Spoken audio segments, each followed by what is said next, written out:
Jeg var en god far, jeg kunne det hele. Jeg hentede børnene tidligt, jeg gik med bagersele.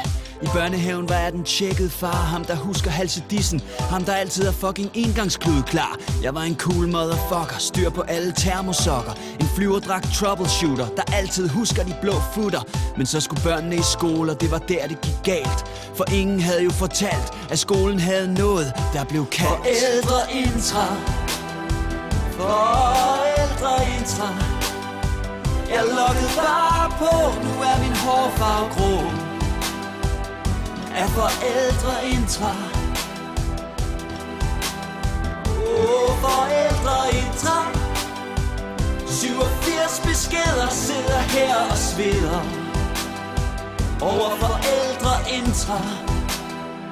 Ja, jeg lukkede på, det gik jo meget glat.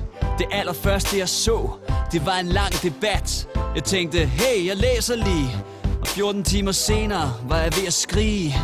De diskuterede slik, jeg skrev lidt hyggeguf er skønt. Men det er det åbenbart ikke, det er faktisk nærmest dødsdømt. Og det er jeg også, siger Asta Victorias mor. Jeg er en syg sukkertosse, og hun ved hvor jeg bor.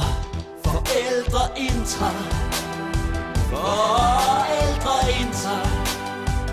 Der hvor voksne skændes, og hvor børnene glemmes. Forældreintra. Forældreintra. Vi tager den lige igen, skal vi have nisseven. Forældreintra. Fælles fødselsdagsgaver, sukkerfri kagelister, festlige gulerodsstave, børnefri forældrefester. Asta Victorias mor har så mange syge idéer. Jeg skulle bare have skolemælk, men jeg kan ikke klare mere. Kan den passiv-aggressive frusekusse ikke glemme? Lusekur, sheltertur, log af og så gå hjem og bede sin triste triathlonmand om en lille smule sex, så vi andre kan få vores kageordning i fred i første X.